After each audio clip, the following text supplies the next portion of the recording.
Next one. So this is a good example. In an introduction, you heard that I have once in charge of a case called the Overseas Trust Bank case, a $3 billion case. And let's compare that with the big fish case with the ombudsman. At that time, when I deal with this case, I have a task force of 13 investigators.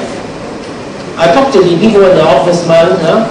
If they have a big fish case, such as the fertilizer scam, whatever, how many people they put in? Three persons. So what do you expect? 3 persons to do a job. Where in Hong Kong, we have 30 investigators. And even 30 investigators is not enough. At that time, we have a team of financial accountants to help us going through the books in the bank. Yeah, so they're very, very expensive. And the other thing is important, which is a system problem, is that in the ombudsman are asked to investigate, but they have no investigative power. They have no investigative power. So if you happen to be a civil servant later on, and if nothing has changed, really, don't worry. It's very difficult for the office of ombudsman to catch you. Why? Because if you have all this corrupt money you put in the bank account, you know they cannot check your bank account because the Supreme Court judge said it's against the Constitution to check anyone's bank account. Only place in the world is Philippines, not the rest of the world. And then you can keep all the money and whatever documents in your home. You know that nobody is going to search your home. You can speak freely on your telephone. You know nobody is going to intercept your conversation. You can walk on the street. You know nobody is following you. You can actually openly receive bribe. You know why? Because even in the office of the ombudsman saw you receiving bribe, you can do nothing because they do not have a power of arrest. They will say, wait a minute. Let me call the police, and then police will come to arrest you. Yeah. So isn't it a big joke? Yeah. So you said that office of ombudsman, your mandate is to investigate and prosecute corrupt offender. But how about my investigative power? You don't need any investigative power. Just go and investigate. Yeah. If you get the top FBI guy to be the next ombudsman, you still fail the job. You can take it from me, okay? And then we have to do a lot of overseas inquiry and extradition. They all cost money. So I don't think, I've never heard of ombudsman extraditing anyone to the Philippines. Back to the Philippines. Because protection, we have a complete system I mentioned later. And then for me, this case, which I get a commendation, I completely investigate a $3 billion case. I complete the investigation, prosecution, and conviction all together in 18 months. In 18 months. In ombudsman, 18 months is still free investigation. Fact finding, they call it. Fact finding investigation. Okay, so that's the difference. So the next one is effective prevention. Again, I don't really want to go through, but basic principle is effective prevention means system control. System control, if you have good system control, the opportunity is reduced. So how do you do that? How do you do that? Yeah. All you need is to remember these 3 keywords. If all the government agencies can achieve efficiency, so you don't need to go through the back door because everything is so efficient. Transparency, so you know how to, you know really all the procedures, so you don't get problem going through the procedure. Accountability, okay, etc. And the next one about is staff integrity. Okay, let's go through them. I thought people getting better already. Yes. Next, go through. Next.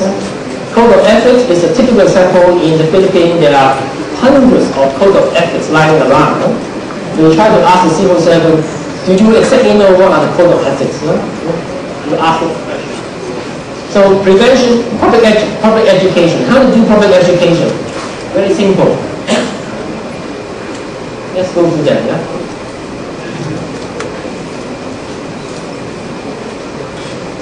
I'm trying to slip it through. It's already very much reduced. Because in Hong Kong University, I run a postgraduate certificate course for corruption studies, which is a 3 weeks course. So if you wish, you can go to the university every November and run the course like this. It took 3 weeks. So what I'm telling you, I try to achieve it in less than an hour. Is what I taught in 3 weeks. Okay, so you can excuse me for running all this PowerPoint. Okay. Next one. And it's a basic idea. Public education means media and face-to-face. Media through the publicity, through the television, through the radio, then you can educate the public. Simple. Face-to-face is actually you talk to the people. So you have exhibitions, you have epic campaign, you have conferences, you have school moral education, you talk to the student, talk to the university student exactly one by one. You give training to the ethics training to the civil servant, the business sector, so that's face-to-face. Okay. So the next important criteria is adequate law. So that's why I said this report saying that there are sufficient good adequate law. I don't think there's sufficient good adequate law. All the law said that if you are corrupt in the public service, you commit offense. Every country has that. Every country has that.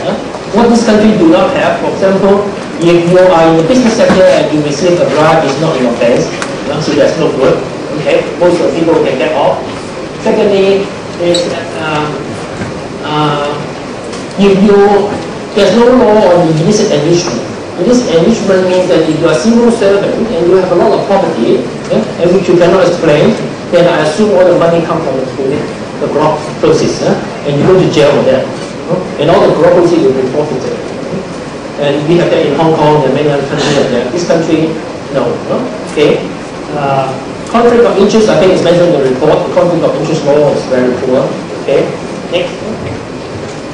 So the more important one is the law to provide adequate investigative power for the ombudsman to do this job. And this is totally lacking. So you can't really say the anti-corruption law is good. The anti-corruption law, whether it's good or bad, is very simple because this is now an international standard. Have you heard about the UN Convention Against Corruption? Have you heard about it? Corruption is such an international problem. The United Nations decided that's the standard. So they have a UN Convention Against Corruption saying out 40-odd articles saying that if you are a member of the UN and you sign this convention, you have to comply with this 40 or 60 articles. And this article will include all these laws which you should incorporate. Philippines failed to follow this UN convention to a large scale. Okay, because they never really have all these offenses and law. So it's not adequate law. This report is totally misleading. But one important thing is that you have an anti-corruption agency, you give them so much investigative power, and they are so independent, so powerful. There's a danger, right? There's a danger of abuse of power. There's a danger that it may become a political tool. So it's important that you should build in some kind of check and balance. So Hong Kong, we build in a check and balance. And this is one very good example how you should treat the corruption investigation. And you can compare with what you have in this country. Okay? In Hong Kong, we have 24 hours report center. Anyone can call the report center anytime. And there's always someone on the phone, not an answering machine. You can report in person. We have sub-offices everywhere where people can go to the sub-offices to report. You can send email, text, anything. And when the report center receive it, they will put it down in writing straight away. In fact, they switch on the computer and already there's an entry. Nobody can then do it. Okay. So every morning, we will assess the complaint which we received on the last 24 hours.